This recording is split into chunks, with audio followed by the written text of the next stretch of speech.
Hola a todos. Si estáis a tope preparando los exámenes finales o la prueba de acceso a la universidad para la asignatura de historia, estáis en el lugar correcto.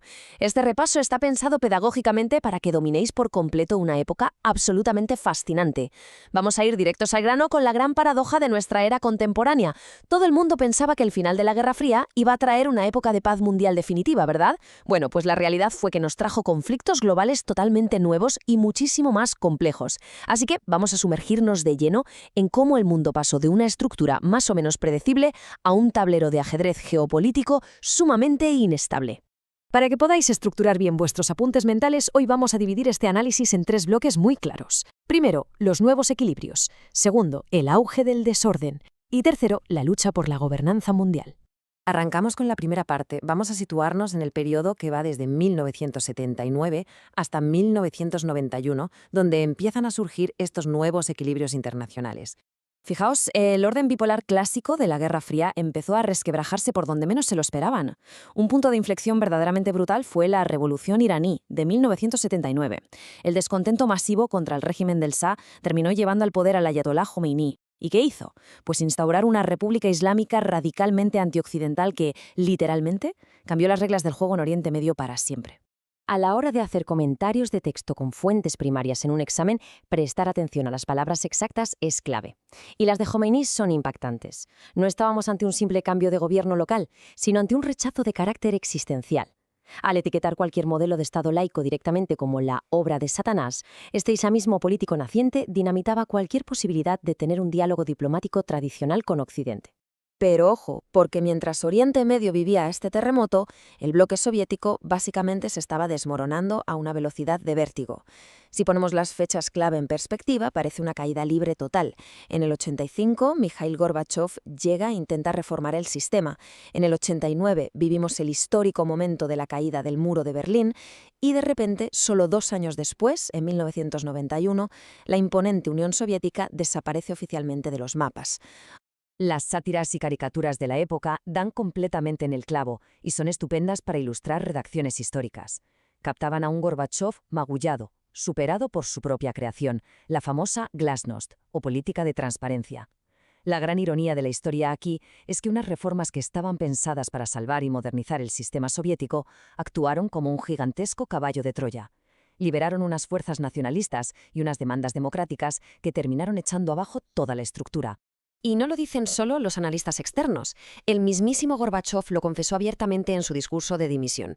Habló de un fallo sistémico interno, describió a una sociedad asfixiada por una burocracia infinita y por el peso económico insostenible que suponía la carrera armamentística. Con esas palabras se bajó el telón de la Guerra Fría definitivamente, dejando a Estados Unidos, por el momento, como la única gran superpotencia del planeta. Pasamos a la segunda parte de nuestro recorrido, el auge del desorden. Vamos a ver cómo esa llamada Pax Americana se topó de frente con una nueva era de terrorismo. Con la caída del bloque soviético, durante los años 90 se respiró un optimismo tremendo. Se pensó que llegaba una paz duradera, lo que conocemos como la Pax Americana. Durante este tiempo, Naciones Unidas impulsó el concepto del derecho de injerencia, dando base legal para intervenir militarmente por causas humanitarias. Estados Unidos asumió el rol de gendarme del mundo, liderando coaliciones internacionales, como ocurrió en Kuwait, para intentar imponer este nuevo orden avalado por la ONU. Pero claro, ese espejismo de seguridad saltó por los aires, literalmente, el 11 de septiembre de 2001. Los atentados de Al-Qaeda en Nueva York y Washington marcaron una ruptura histórica sin precedentes. A partir de ese momento exacto, la política exterior estadounidense dio un giro de 180 grados hacia una guerra global contra el terrorismo, abriendo una caja de Pandora peligrosísima, la doctrina de las guerras preventivas. Si en el examen nos toca desarrollar un ensayo sobre esta época, establecer esta comparativa es fundamental. Estamos ante un choque frontal de visiones del mundo post-11S. Por un lado, Al-Qaeda promovía el fundamentalismo, usando la violencia y la yihad como herramientas para imponer un orden basado en su interpretación estricta de la ley religiosa. Por otro lado, la administración de George W. Bush argumentaba que el intervencionismo y los ataques preventivos eran males necesarios e innegociables para defender la democracia y los derechos humanos a nivel global. Así que esa famosa teoría de que habíamos llegado al fin de la historia, pues va a ser que no. El mundo se fragmentó en múltiples tensiones que para estudiar podéis categorizar muy bien en 4 bloques. Tuvimos estallidos fuertemente nacionalistas como los de los Balcanes tras romperse Yugoslavia, conflictos fronterizos crudos en el Cáucaso, gravísimos conflictos étnicos en el África subsahariana y finalmente esta nueva guerra asimétrica donde ejércitos convencionales inmensos luchaban contra insurgencias casi invisibles en lugares como Afganistán e Irak. Lamentablemente, toda esta inestabilidad política trajo consigo consecuencias aterradoras para la población civil. Entender el contexto de los crímenes de masa de los 90 es una parte crítica del temario. Hablamos de genocidios como el de Ruanda en el 94, con los hutus masacrando a la minoría tutsi, o la masacre de Srebrenica en el 95 durante la Guerra de los Balcanes. Memorizar estos actores y fechas os ayudará a contextualizar la verdadera y trágica dimensión humana de este desorden mundial. Llegamos a nuestra tercera y última parte. Visto todo esto, ¿cómo intentó el mundo encontrar una nueva gobernanza mundial? Ante semejante proliferación de atrocidades, la comunidad internacional dijo hasta aquí e intentó construir instituciones reales de justicia global. Podéis ver una evolución clarísima. Primero, reaccionando entre las crisis, se crearon los tribunales ad hoc para Yugoslavia en 1993 y para Ruanda en 1994. Todo este esfuerzo culminó en 1998 con la creación de una institución permanente, la Corte Penal Internacional. Aunque, y este es un gran pero para vuestro análisis crítico, potencias como Estados Unidos, China y Rusia se negaron a ratificar el tratado. Esto evidenciaba unos límites inmensos en el propio sistema de justicia internacional que intentaban crear. Y si damos un salto hasta nuestro presente, vemos que la competición entre grandes potencias ha vuelto con muchísima fuerza. Estamos en un mundo multipolar.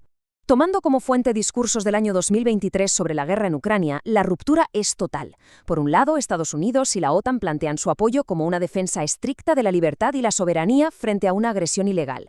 Simultáneamente, desde Moscú se argumenta que este conflicto es una amenaza existencial y acusan a Occidente de intentar provocar deliberadamente la derrota estratégica de Rusia. Son posturas absolutamente irreconciliables que definen nuestra geopolítica actual.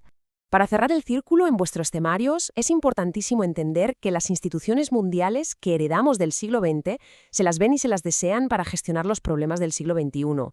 Estamos ante la tormenta perfecta, el pulso por la hegemonía global entre China y Estados Unidos, el retorno del expansionismo militar y, por si fuera poco, enormes amenazas que no entienden de fronteras, como el cambio climático y unas crisis sanitarias que han paralizado el planeta entero. Y así llegamos al final de nuestra explicación, volviendo a la gran pregunta central que estructura todo este bloque de historia. Después de todo lo que hemos analizado, ¿diríais que vivimos en un nuevo orden internacional o, por el contrario, en un estado de desorden mundial constante?